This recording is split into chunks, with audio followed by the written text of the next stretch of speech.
Suatu hal dalam organisasi, yaitu entitas dalam pengarahan tugas atau kewajiban para pengurus yang dimaksudkan untuk meraih tujuan dan sebuah proses di mana bisa mempengaruhi dan memberi contoh dalam upaya mencapai tujuan organisasi tersebut. Dalam hal ini, yang baik bukan dilihat dari seberapa banyak orang yang menjadi pengikutnya, bukan juga dilihat dari seberapa lama ia menjadi posisi tersebut, tapi dilihat dari seberapa banyak dia mampu memberikan semangat, motivasi, kepercayaan, dan tanggung jawab kepada pengurus. Dalam proses menuju posisi tersebut, telah melalui tahapan berupa proses demokrasi yang dimana mahasiswa fisika dapat memilih atau berkontribusi secara langsung. Menjadi bagian dari suatu kepengurusan, menempatkan posisi sesuai dengan porsi, mendampingi orang-orang penting merupakan suatu hal yang membuat pribadi berada dalam satu circle di mana semua itu penuh dengan perhatian dan perhitungan. Selain itu, kebijakan-kebijakan yang diambil tak lain sesuai dengan visi misi yang telah terpampang. Itu semua merupakan arahan umum, tentu bersama sang pencetus visi misi Himavi 2021. Suatu organisasi pasti memiliki suatu kegiatan atau program kerja tertentu untuk mencapai suatu tujuan dan juga bisa untuk menunjukkan eksistensi organisasi tersebut.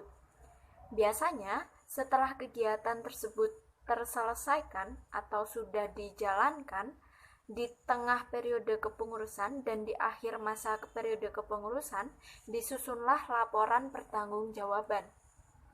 Nah, laporan pertanggungjawaban ini merupakan dokumen atau laporan tertulis yang berisi kegiatan yang telah dijalankan.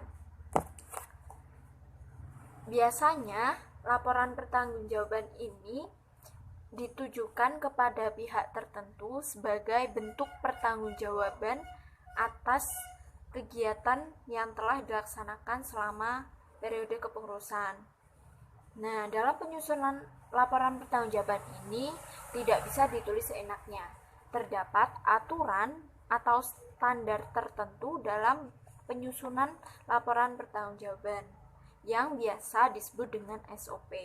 Di sini saya, Febriani Murtianingsi, dan partner saya lah yang membuat SOP laporan pertanggungjawaban serta sebagai yang menyusun laporan pertanggungjawaban ini dalam satu naskah yang disebut laporan pertanggungjawaban.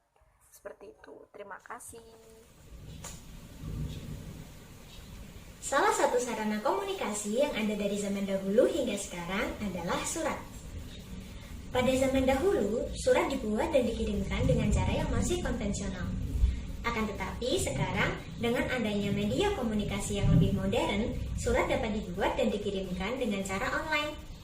Di setiap organisasi ataupun instansi lainnya, pasti membutuhkan surat untuk menyampaikan informasi tertulis mereka kepada pihak lain.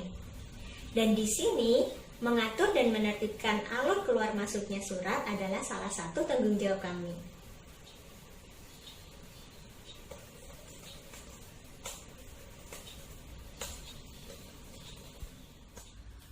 Sebagai pemegang sekaligus pengelola keuangan dalam suatu organisasi, bukanlah tanggung jawab yang sederhana.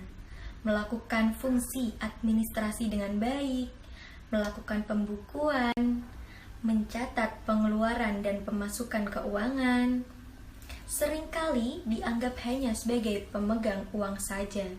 Padahal banyak orang yang belum mengetahuinya.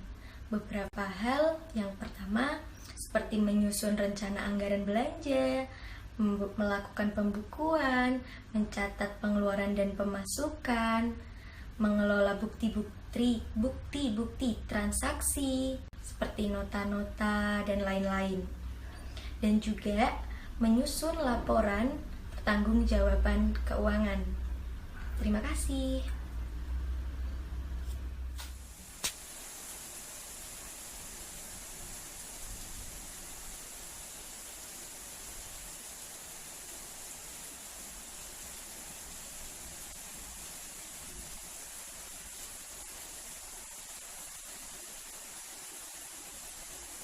Salah satu fungsi yang amat krusial bagi keberlangsungan suatu organisasi adalah fungsi administrasi. Administrasi sendiri merupakan bagian dari manajemen yang kegiatannya adalah melakukan pencatatan untuk menunjang aktivitas dalam suatu organisasi. Dalam hal ini, pencatatan tersebut berkaitan dengan salah satunya yaitu pemasukan dan atau penerimaan dari sumber pendanaan tertentu. Nah, untuk itu, menyelenggarakan pencatatan penerimaan iuran wajib dan juga insidental yang berasal dari sumber pendanaan merupakan salah satu tugas dan juga tanggung jawab dari kami.